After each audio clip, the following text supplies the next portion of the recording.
O vento sopra sobre as areias de Alexandria, erguendo poeira que obscurece a entrada do grande palácio. Em 51 A.C., o tempo da dinastia ptolemaica parece estagnar.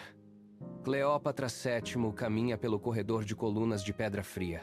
O som de seus passos ecoa contra as paredes decoradas com hieróglifos milenares. Ela para diante do trono. O ar dentro da sala é pesado, carregado com um cheiro de incenso que queima em suportes de bronze. Centenas de pares de olhos acompanham cada movimento seu. Ela se senta, o peso da coroa de ouro pressiona sua cabeça. Ptolomeu XIII observa do lado oposto do salão, com a mão firmemente apoiada no punho da adaga. Não há aplausos, apenas o silêncio tenso de cortesãos que aguardam o primeiro sinal de ruptura. O Egito, um império de séculos, agora repousa sobre os ombros de uma jovem estrategista. As lamparinas de óleo tremeluzem nas paredes, projetando sombras longas que se estendem até o chão de mármore. O destino da dinastia está selado em um pacto de papel e pedra. Cleópatra sustenta o olhar, mantendo o queixo erguido, enquanto a sala se mantém em um silêncio absoluto. A transição de poder acaba de ser formalizada, mas a estrutura do palácio estremece sob a pressão das alianças invisíveis que começam a se romper. A trégua dura apenas o tempo de uma respiração. No centro do salão, Ptolomeu XIII levanta a mão, e o som de metal contra metal ecoa nas vigas do teto. Guardas avançam, bloqueando as saídas e cercando o trono. Cleópatra recua, seus dedos apertando os braços do assento enquanto o círculo de soldados se fecha. Não há espaço para negociações. Ptolomeu aponta para a porta, uma ordem silenciosa que ressoa na sala. Ela se levanta. O ar torna-se rarefeito, sufocado pelo avanço dos homens armados. Ela atravessa o pátio sob o brilho do sol escaldante, sentindo a areia entrar pelas frestas de seus calçados enquanto caminha em direção ao portão externo. Atrás dela, os guardas empurram os portões de bronze com um estrondo metálico que reverbera por todo o complexo. Ela está do lado de fora. O deserto se estende diante de si, vasto e indiferente. A poeira sobe sob seus pés conforme ela se afasta da cidade que deveria governar. As sombras das muralhas diminuem enquanto ela caminha para o desconhecido. O exílio não é um fim, mas uma mudança de terreno. Sem o apoio da corte, ela agora depende da própria agilidade para sobreviver às noites frias nas dunas. Cada passo para longe do palácio é uma ruptura definitiva com o passado, deixando para trás o conforto do trono para enfrentar o vazio das fronteiras orientais, onde a sobrevivência dita as novas regras do jogo. O deserto não é um refúgio, é um campo de recrutamento. Nas fronteiras orientais, Cleópatra estabelece seu acampamento sob o sol impiedoso. O som de metais batendo preenche o ar enquanto ela inspeciona as fileiras de mercenários e aliados locais. Ela caminha entre as tendas, observando a afiação das lanças e o ajuste das correias de couro. Onde antes havia apenas a seda das cortinas palacianas, agora há o peso das armas e a poeira das manobras militares. Ela aponta para o horizonte, traçando rotas sobre mapas de papiro estendidos em mesas de madeira. A logística é rigorosa. A água é racionada, os cavalos são alimentados antes do amanhecer, e os soldados treinam formações sob seu olhar constante. O exército cresce, dia após dia, transformando o isolamento em uma força de ataque coesa. A determinação endurece sua postura. Cada ordem dada é um passo em direção ao trono perdido. Ao cair da noite, o brilho das fogueiras reflete em seus olhos enquanto ela observa a direção de Pelúcio. O silêncio da vigília é interrompido apenas pelo estalo da madeira queimando e o trote ocasional de batedores retornando. Com o sinal dado, a marcha começa.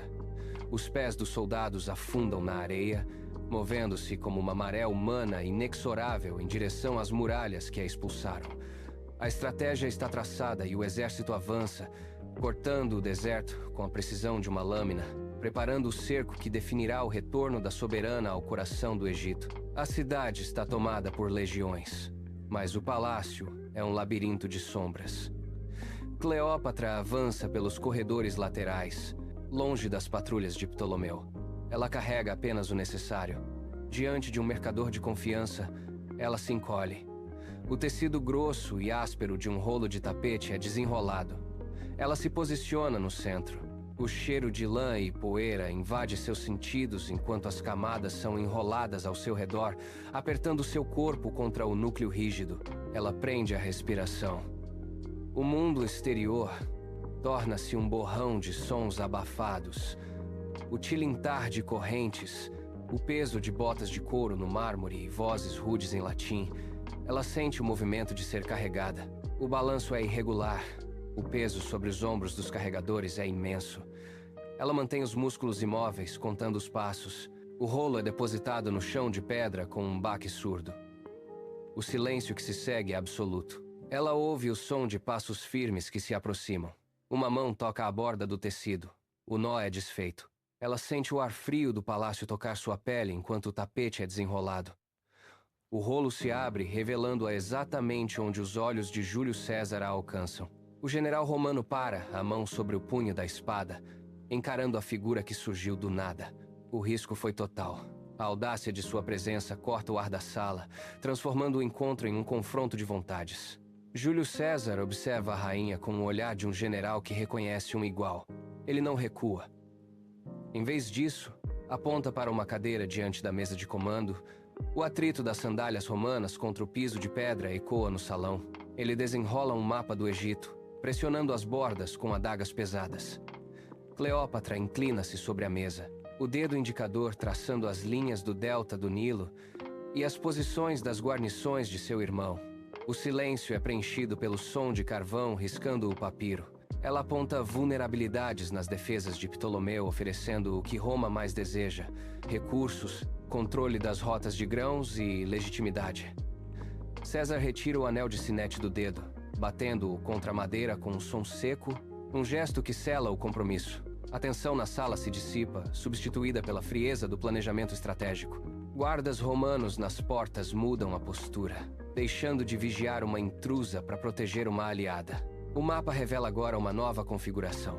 As legiões romanas não estão mais apenas ocupando o palácio, elas se preparam para marchar sob a bandeira da rainha. O equilíbrio de poder na corte se inclina. Cleópatra levanta a cabeça. A determinação em seu olhar reflete a luz das tochas, enquanto César ordena que seus oficiais se aproximem para ouvir os novos planos de ataque. O Egito, antes dividido e à beira da ruína, encontra agora uma força capaz de subjugar seus inimigos internos. As legiões romanas marcham sob um sol escaldante, levantando nuvens de poeira que obscurecem a margem do Nilo. O exército de Ptolomeu XIII ocupa a margem oposta, uma muralha de escudos e lanças. Cleópatra observa do alto de uma colina, mantendo a postura rígida enquanto o sinal de ataque é dado. O som de cornetas corta o ar, seguido pelo estrondo rítmico das sandálias sobre a terra batida. As linhas romanas colidem com a vanguarda egípcia com uma violência surda. O choque de metal contra metal ecoa sobre as águas. Soldados caem na lama, o rio começa a mudar de tom, tingido pelo sangue dos que resistem. Ptolomeu tenta reorganizar suas fileiras, mas as formações romanas, treinadas para a precisão, abrem brechas fatais. O caos se instala nas fileiras dos rebeldes. Homens correm em direção à margem, tentando nadar, mas são alcançados pelo aço romano. A resistência desmorona em questão de horas. Cleópatra desce a colina, passando pelos corpos que cobrem o solo, enquanto os oficiais de César inclinam a cabeça em sinal de submissão. Não há mais dúvida sobre quem governa o Egito. O nome de seu irmão é apagado das ordens oficiais, e o trono, antes dividido, torna-se o assento exclusivo de uma soberana sem rivais. O campo de batalha, agora em silêncio, testemunha o fim de uma era de disputas internas. O poder absoluto é cravado na história com o sangue derramado nas margens do Nilo. O silêncio retorna aos salões de Alexandria, substituindo o clamor da guerra. Cleópatra caminha entre as colunas de mármore, o passo medido ecoando sobre o chão polido. Ela não busca mais o apoio dos generais, mas a devoção do povo. Nos templos, sacerdotes queimam incenso. O aroma denso de mirra e resina preenche o ar. Ela se apresenta perante a multidão, não como uma estrategista, mas como a manifestação viva da deusa Ísis. Os súditos se prostram, as testas tocando a pedra fria. Cleópatra eleva as mãos. um gesto lento, calculadamente divino. Ela ordena a construção de novas efígies onde sua imagem se funde aos atributos da deusa. O ouro reluz nas paredes recém-pintadas, capturando a luz das tochas e criando uma aura de irrealidade ao seu redor. A administração do Estado torna-se um ritual. Cada decreto assinado recebe o selo sagrado. Cada audiência pública é conduzida com uma distância deliberada que separa a rainha dos mortais comuns. A estabilidade política floresce sob esta nova identidade. O Egito, antes fragmentado, submete-se à vontade de uma figura que agora habita o sagrado. A ordem é mantida, não pela força das armas, mas pela crença inabalável na natureza divina de sua soberana. Ela observa o horizonte a partir da varanda real, as águas do Nilo refletindo um império que, sob sua égide, parece ter alcançado uma harmonia eterna e imutável. Um mensageiro irrompe nos corredores do palácio, a respiração curta e o corpo coberto pela poeira da viagem. Ele se ajoelha, as mãos tremendo ao entregar um papiro selado com cera quebrada. Cleópatra desenrola o documento. O texto confirma: Júlio César está morto. O punhal dos senadores em Roma pôs fim à vida do general.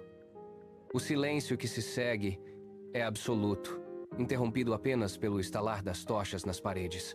A rainha caminha até a mesa de mapas, as pontas dos dedos percorrendo as rotas que ligam o Egito ao Mediterrâneo. O escudo que protegia o trono egípcio acaba de ruir. Sem o apoio de César, a instabilidade política torna-se uma ameaça física imediata.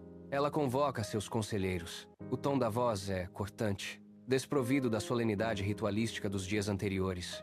Ordens são emitidas para o reforço das patrulhas nas fronteiras e a prontidão da frota naval. Cleópatra não perde tempo com o luto. Ela observa as velas dos navios no horizonte, ciente de que o poder em Roma mudou de mãos e que as legiões de Otaviano podem se voltar contra ela a qualquer momento. A necessidade de uma nova aliança torna-se o único caminho para a sobrevivência do reino. Ela retira os selos reais e começa a redigir novas missivas, preparando o terreno para o próximo movimento no tabuleiro. O Egito, antes seguro sob a sombra de César, encontra-se agora exposto ao vento das conspirações romanas. O navio de Cleópatra desliza pelo rio Cídno, as velas de púrpura capturando o vento enquanto o som de flautas e cítaras domina o ar. Nas margens de Tarso, a multidão se aglomera, mas a atenção da rainha está fixada no pavilhão montado à frente. Marco Antônio aguarda no cais, a postura rígida, observando a aproximação da embarcação que exala o perfume de incenso e sândalo. Cleópatra desembarca. Ela não caminha. Ela ocupa o espaço com uma precisão que força o olhar dos generais romanos a seguirem cada movimento seu. O encontro ocorre sob o dócil de ouro. Ela estende a mão não como uma súdita, mas como uma igual que domina o tabuleiro mediterrâneo. Marco Antônio retribui o gesto, os dedos se tocando em uma promessa silenciosa de poder compartilhado. O ambiente é denso, carregado pela troca de olhares que medem forças e ambições. Eles se retiram para o interior da tenda, onde mapas de couro estendido repousam sobre mesas de cedro. O diálogo começa, rápido e direto, ignorando as formalidades inúteis da diplomacia. Lá fora, os soldados romanos permanecem imóveis, enquanto dentro da tenda, duas potências fundem seus destinos. O Egito oferece a riqueza necessária para sustentar legiões, enquanto Roma fornece a força bruta necessária para esmagar as conspirações de Otaviano. O acordo é selado com um movimento de cabeça, um pacto de ferro forjado sob o sol escaldante de Tarso. A aliança está feita. O mundo antigo acaba de ganhar um novo eixo de gravidade. Em Alexandria, o ritmo dos estaleiros acelerou. O martelar dos calafates contra o casco dos navios ressoa dia e noite, um som constante que marca a preparação para o conflito. Cleópatra e Marco Antônio passam horas debruçados sobre mesas de granito, onde peças de chumbo marcam as posições das legiões romanas. Eles não discutem apenas política, eles calculam suprimentos, grãos e a capacidade de carga das frotas. O Egito torna-se um imenso arsenal. Cada navio que parte carrega a promessa de uma soberania compartilhada. No entanto, o mapa à frente deles revela uma falha. No oeste, os relatórios de batedores indicam que Otaviano não está parado. Ele consolida o controle sobre o Senado, transformando cada província em um ponto de apoio contra o eixo egípcio. Marco Antônio aponta para o mapa, sua mão traçando uma linha tênue que separa o domínio de Roma do poder do Nilo. A sombra de Otaviano cresce. Ele não envia mais embaixadores. Ele envia ultimatos silenciosos na forma de movimentação de tropas nas fronteiras. Cleópatra observa o horizonte, onde o sol se põe sobre o Mediterrâneo. Ela sabe que o tempo das negociações está se esgotando. O silêncio nos corredores do palácio é substituído pelo ruído de armas sendo forjadas. Eles estão construindo um império sobre um solo que começa a tremer. A estratégia está traçada, mas a realidade da guerra impõe-se a cada nova mensagem que chega do mar, confirmando que a colisão entre os dois mundos é agora apenas uma questão de meses, talvez semanas. Em Roma, as paredes dos fóruns amanhecem cobertas com inscrições inflamadas. Os mensageiros de Otaviano percorrem as ruas, lendo decretos que descrevem a rainha como uma estrangeira perigosa, uma força que busca corromper a ordem republicana. O povo ouve o eco desses discursos nas tabernas e nos mercados. Cada palavra lançada é calculada para isolar Marco Antônio, retratando-o como alguém que abandonou a lealdade a Roma por uma influência externa. Em Alexandria, o impacto chega através de informantes que trazem notícias da hostilidade crescente. Cleópatra observa o movimento dos navios mercantes que agora hesitam em atracar no porto egípcio. O isolamento político torna-se palpável. Os relatórios confirmam que o Senado foi convencido de que a guerra é necessária para preservar a própria existência da cidade eterna. A tensão atinge o interior do palácio, onde cada mensageiro que entra é recebido com desconfiança. As reuniões de estratégia, antes focadas em táticas navais, agora são interrompidas por debates sobre como combater a narrativa que atravessa o Mediterrâneo. O ar torna-se pesado. O som das ferramentas de escribas escrevendo respostas diplomáticas soa como o ranger de engrenagens antes de um impacto. Não há mais espaço para neutralidade. As fronteiras estão sendo fechadas, as rotas de comércio bloqueadas e o cerco psicológico aperta-se. A guerra não é mais apenas uma possibilidade futura. Ela está presente em cada sussurro que chega da capital romana, preparando o terreno para o choque inevitável que se aproxima no horizonte. O mar de Ácio ferve. O choque das esporas de bronze contra os cascos de madeira ecoa como um trovão contínuo. As galés egípcias, projetadas para o mar aberto, encontram-se subitamente comprimidas. Navios romanos surgem de todos os flancos, manobrando com uma precisão que corta qualquer rota de fuga. O céu é obscurecido por uma chuva de flechas incendiárias que riscam o ar, atingindo as velas e transformando o convés em um labirinto de chamas. O espaço entre as embarcações diminui a cada segundo. Marinheiros pulam de um navio para outro em combates corpo a corpo frenéticos, enquanto o ruído de correntes e o ranger das madeiras sob pressão sufocam qualquer comando. O cerco de Otaviano é uma pinça de metal que se fecha. Cada manobra de Marco Antônio encontra uma parede de escudos e lanças. Não há manobra, não há estratégia que resista ao confinamento. A frota egípcia está cercada, presa na garganta do Golfo. O desespero toma conta dos convés. Onde antes havia a organização de uma força naval, agora resta o caos de navios colidindo, mastros caindo e o mar tingindo-se de escuro. A claustrofobia é total. Cada tentativa de romper a linha inimiga é rebatida com o peso esmagador dos navios romanos. A batalha, que deveria ser o triunfo de uma aliança, transforma-se em uma armadilha mortal onde o tempo para respirar desaparece entre o impacto das armas e o grito incessante da tripulação sob cerco absoluto. O sinal de ruptura é uma ordem brusca. Cleópatra vira o leme, forçando a proa contra a linha de bloqueio romana. A madeira range sob o impacto, estilhaçando-se contra o casco inimigo. O navio da rainha abre um rasgo no cerco, ganhando o mar aberto, em um movimento que deixa o grosso da frota para trás. Marco Antônio segue o rastro, abandonando o comando central enquanto as chamas consomem o restante das embarcações. O pânico espalha-se pelos navios que ficam. Marinheiros soltam os remos, olhando para o horizonte onde as silhuetas da liderança desaparecem. Não há ordens. A disciplina desmorona. Enquanto a frota egípcia é sistematicamente destruída no Golfo, os navios de fuga cortam as águas em direção ao sul. A viagem de retorno para Alexandria é marcada pelo silêncio dos convéses e pelo tremor das mãos que seguram as cordas. Ao atracarem no porto, a notícia da derrota precede a chegada dos navios. A cidade antes vibrante, começa a sentir a vibração do desastre. Nas ruas, o povo observa os navios avariados entrarem no porto. O medo é uma presença física que entra pelas portas do palácio. Cleópatra caminha pelos corredores desertos, ouvindo o som de guardas que abandonam seus postos.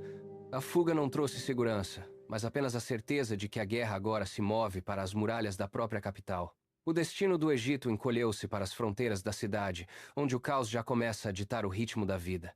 O tempo em Alexandria estagna. Os meses passam como areia fina que escorre entre os dedos. Nas estradas que levam à capital, o chão vibra ritmicamente sob o peso de milhares de sandálias de ferro. As legiões de Otaviano avançam sem pressa, uma máquina de guerra que não conhece o cansaço. A cada dia, as colunas de poeira no horizonte aproximam-se, transformando o medo em uma certeza palpável. Na cidade, o comércio cessa. As portas dos mercados permanecem trancadas, e o silêncio substitui o alvoroço das praças. Dentro do palácio, as luzes das tochas tremeluzem em corredores onde o eco dos passos diminui a cada semana. Cleópatra circula por salas vastas, observando a movimentação através das colunas de mármore. O isolamento torna-se uma barreira física. Não chegam mais mensagens das províncias, nem o som de mercadores estrangeiros. Apenas o vento, que carrega o cheiro de metal e a umidade do Nilo, atravessa as janelas abertas.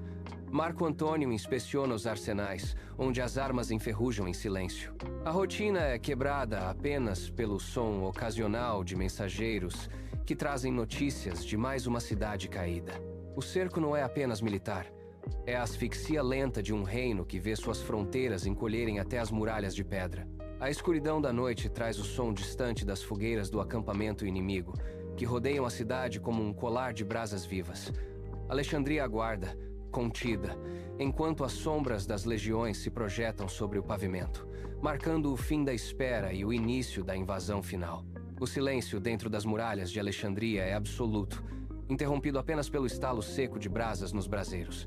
Marco Antônio caminha pela plataforma de pedra, os dedos roçando a superfície fria das ameias. Ele olha para o horizonte, onde as torres de assédio romanas se erguem como gigantes de madeira contra o céu noturno. O exército egípcio não responde.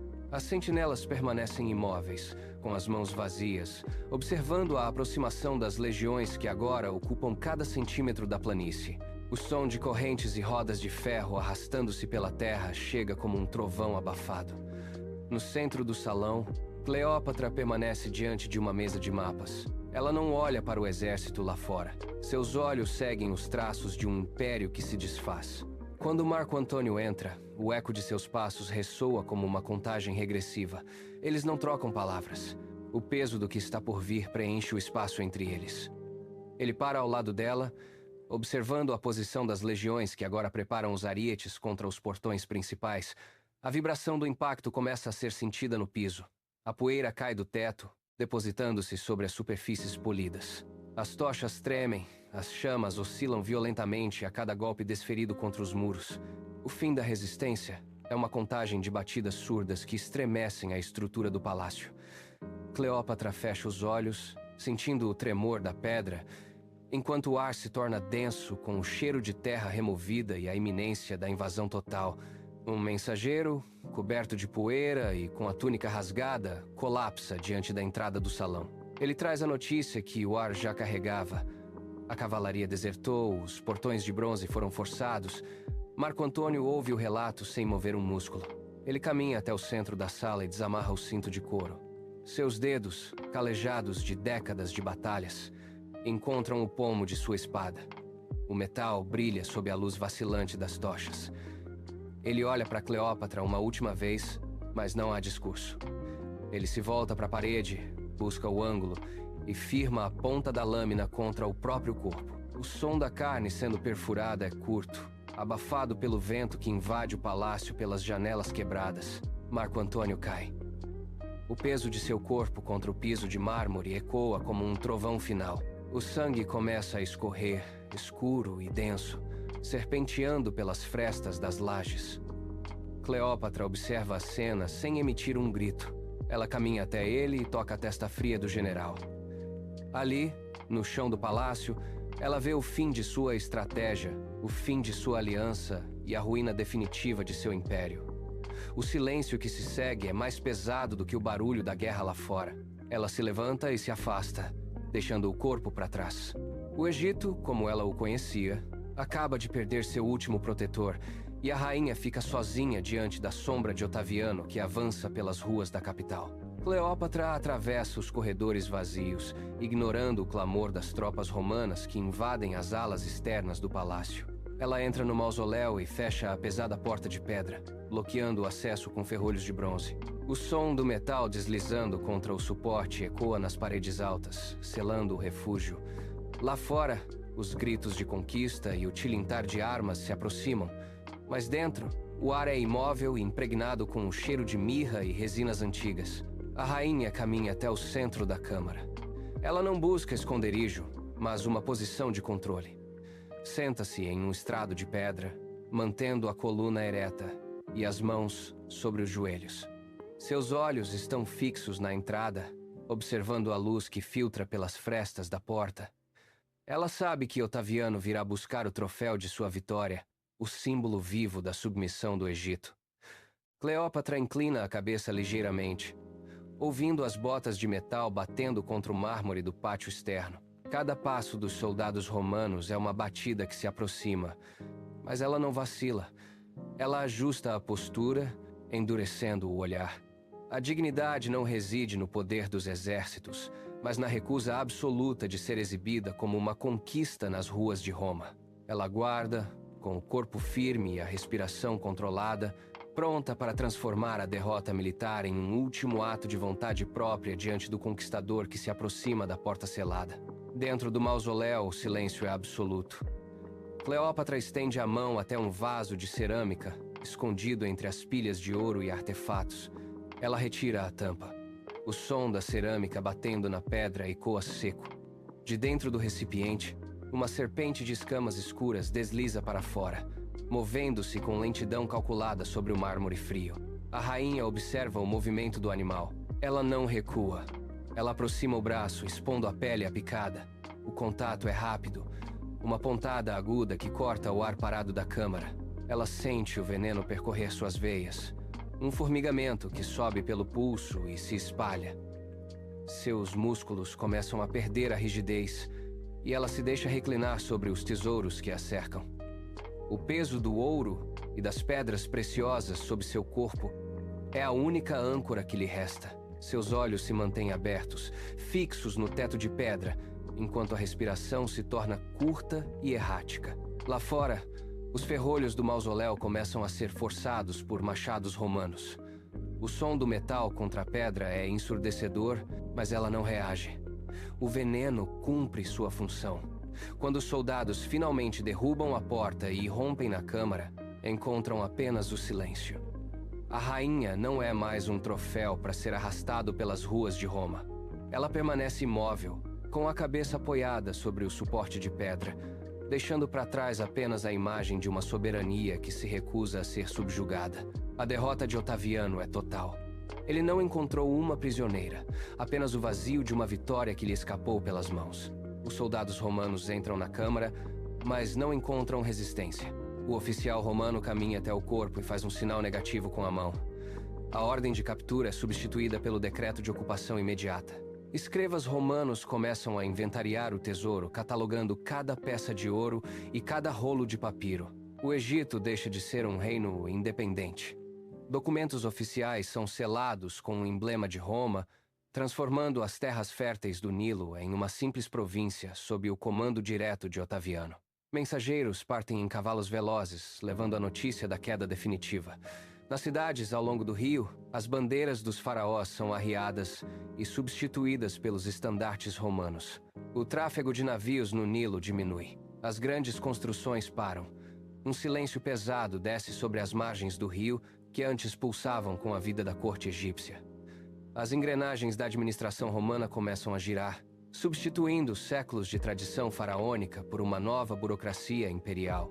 O sol se põe sobre o delta, iluminando as colunas de pedra que agora pertencem a um novo império, enquanto o povo observa, em silêncio, A bandeira estrangeira tremular onde antes reinava a linhagem dos deuses. Séculos passam sobre as areias que cobrem os templos.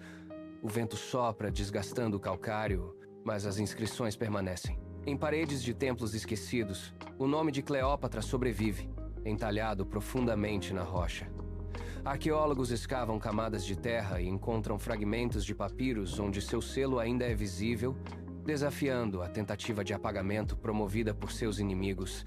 A propaganda de Roma, que buscou reduzir sua imagem, falhou diante da persistência dos registros. Ela não é mais apenas uma rainha de uma linhagem extinta, mas a referência final de um mundo que se recusou a cair no esquecimento. Enquanto impérios surgem e colapsam sobre o mapa, a figura da última faraó permanece como um ponto fixo na cronologia antiga.